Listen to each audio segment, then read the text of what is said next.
Welcome boys. Okay, in this video we're going to be doing a little bit of decal work. Nothing special here, but our truck, the hood, looks kind of pedestrian. Not very spiffy looking, so we're going to change that. What we're going to do is apply some of these decals here and here along the hood. We're doing some prep work at the moment. It's going to run from here to the back of the hood. So before you apply your decals, you do want to make sure that this surface is 100% clean and free from any dust, debris, contaminants, because anything that's stuck between the decal and the paint, you will see through the decal. Now, when we apply it, if you get some air bubbles, that's not that big of a deal. You can kind of wipe those, squeegee them out, I guess, would be the way you can get that out. But you do want to make sure it's clean. So prep work is the most important here. Make sure this is spotless. Not a speck of dirt or dust needs to remain. So, alright boys, so in here we have our mixture of water and baby soap.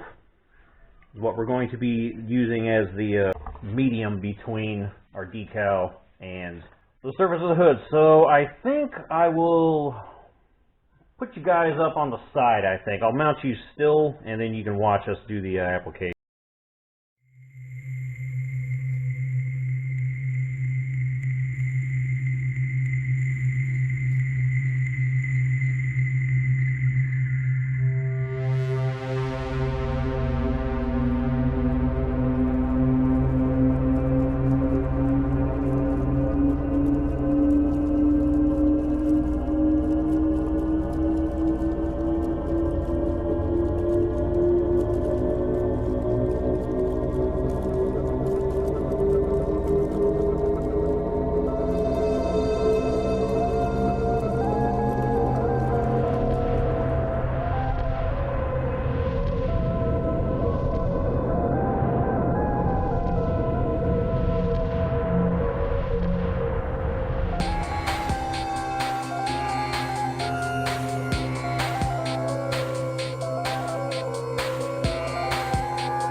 Alright boys, and there we have it.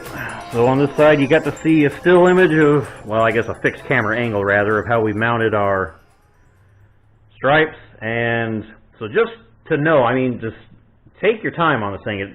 The more people you have, the better. 2 people definitely does help, but I guess some of the pro tips, whenever you're peeling it, just start with when you only peel it halfway. So separate this from the backing material, do it halfway, set it on there, and then from there pull it the rest of the way and then lay it down. And then once you've done that, after you got it kind of sort of where you think you need to, don't be afraid to put a shitload of soap down, because once you get it to where you need to, that's just slow and steady. Make sure you put enough film on here so you're not scratching it with your squeegee, and you just do it slow. You start from the middle and work your way out. And if you do, just make sure there's no dust. Dust is the enemy, but if you do have a little bit of air bubbles, get as many as you can. But it's not the end of the world if you still have some. They will work themselves out eventually once you put this thing out in the sun and in the heat. Don't apply these in the sun and in the heat, but once you're done, you can park your car out in the sun and the heat, let it dry the rest away, and then clean your vehicle off. Don't try to clean it off now or anything, or you're going to bump into this and rip it. You're going to have a bad time. So, alright, hopefully this helps. Hopefully you enjoy the video, and let me know how it goes down below in the comments if you try to do this on your own. Thanks for watching, boys. Peace.